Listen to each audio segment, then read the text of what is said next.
Hello বন্ধুরা, আজকে আমি তোমাদেরকে এমন সুন্দর বিস্কুট তৈরি করে দেখাবো। কিন্তু বিস্কুটটা দেখতে যতটা সুন্দর লাগছে, খেতে আরও টেস্টি।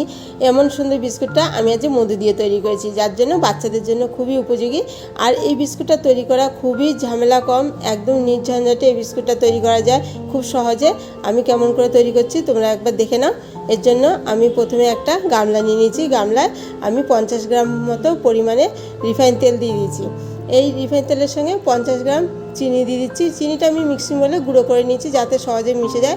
আর একটা ডিম ফাটিয়ে দিয়ে দিলাম, আর 2 চামচ পরিমাণে মধু দিয়ে দিচ্ছি। এই মধুটা দিলে বিস্কুটটা খেতেও সাদা, আবার খুব উপকারীও। কিন্তু মধু না থাকলে না দিলেও বিস্কুটটা ভালো তৈরি হবে। কিন্তু এখানে আমি 1/2 চামচ পরিমাণে ভ্যানিলা দিয়ে দিচ্ছি। এই ভ্যানিলাটা দিলে ডিমের কাঁচা গন্ধটা চলে যাবে। তোমাদের ঘরে যদি ভ্যানিলা না থাকে এলাচও গুঁড়ো করে দিতে পারো। আর এখানে দিয়ে দিচ্ছি 1/2 চামচ পরিমাণে নুন দিয়ে এবার হ্যান্ড উইচ দিয়ে ভালো করে উপকরণগুলো মিশিয়ে নিচ্ছি। এবার আমার মেশানো হয়ে গেছে। এখন আমি 1/2 চামচ পরিমাণে বেকিং পাউডার দিয়ে দিলাম। বেকিং পাউডারটা দিলে বিস্কুটটা ভালো ফুলবে এবং খাস্তা হবে। এবার বেকিং পাউডারটা আমার মেশানো হয়ে গেছে ভালোভাবে। এরপর আমি এর সাথে অল্প অল্প করে ময়দা মেশাতে থাকবো। এতে কোনো জল দেব না, এই ময়দাটা দিয়েই আস্তে আস্তে আমি মাখতে থাকবো। যতটা পরিমাণে ময়দা লাগবে ততটাই নেব, অল্প অল্প করে, একবারে বেশি দেব না। এভাবে মাখতে মাখতে যখন দেখবে একটা ময়দার মতো সফট ডো তৈরি হয়ে, তখন বুঝতে হবে যে ময়দাটা মাখা হয়ে গেছে। কিন্তু এভাবে মাখতে মাখতে যদি ময়দা অল্প অল্প করে দিতে যদি একটু শক্ত হয়ে যায়, তাহলে সামান্য একটু রিফাইন তেল দিয়ে কিন্তু সফট করে মেখে নিতে হবে।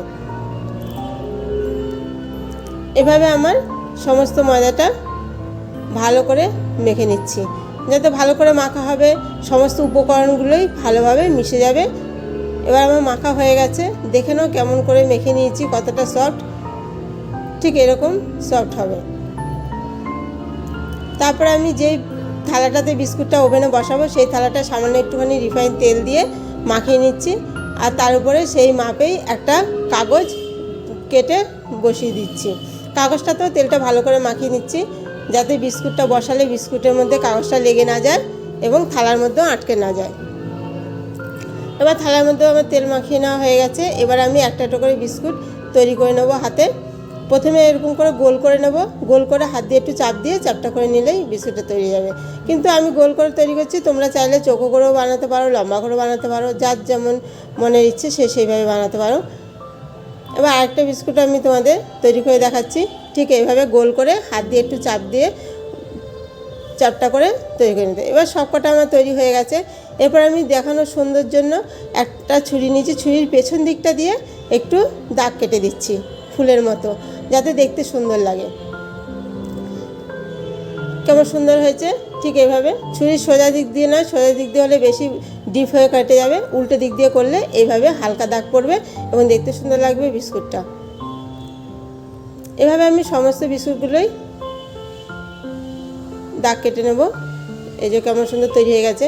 এবার আমি এই বিস্কুটটার উপরটা ভালো কালারের জন্য একটা ডিমের কুসুমটা নিয়েছি, সাদা অংশটা নিইনি।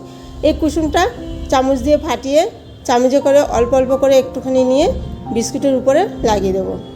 এতে বিস্কুটের উপরে কালারটা ঠিক মেরুন কালার আসবে, দেখতে সুন্দর লাগবে, ঠিক দোকানের বিস্কুটের মতো। এভাবে এবার সমস্ত বিস্কুটগুলোতেই আমি ডিমের কুসুমটা এভাবে লাগিয়ে দেবো। সমস্ত লাগানো হয়ে গেছে। এবার আমি ওভেনে বসিয়ে দেবো, যার জন্য আমি একটা ওভেন ধরিয়ে ওভেনে একটা গামলা বসিয়ে দিয়েছি। গামলার মধ্যে একটা স্ট্যান্ড বসিয়ে দিয়েছি। এখন গ্যাসটা আমার হাইতে আছে। যখন বিস্কুটের থালাটা বসাবো তখন গ্যাসটা লোতে করে দেবো। লোতে করে দিয়ে ঢাকা দিয়ে আমি 20 থেকে 30 মিনিট মতো ভাপ দেবো। 30 মিনিট ভাপ দেওয়ার পর দেখো কেমন সুন্দর তৈরি হয়ে গেছে। ঠিক এরকম কালার করে তৈরি করে নিতে হবে। এবার আমি আর ঢাকা দেবো না, এবার ঠান্ডা করতে রাখবো। গরম অবস্থায় বিস্কুটগুলো নরম থাকে, ঠান্ডা হলে শক্ত হয়ে যায়। কিন্তু তাই বলে খুব বেশিক্ষণ বাইরে ঠান্ডায় রেখে দেওয়া যাবে না। নর্মাল টেম্পারেচারে আসলেই এয়ারটাইট কোটে ভরে রেখে দিতে হবে। এবার বিস্কুটটা দেখে নাও, পেছন দিকটাও কেমন সুন্দর হয়েছে, উপরটাও কেমন সুন্দর কালার হয়েছে।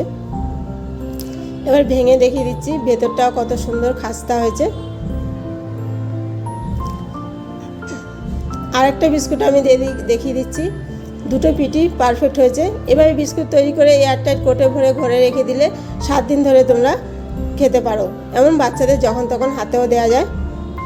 এমন সুন্দর বিস্কুট অবশ্যই তোমরা তৈরি করে খাবে।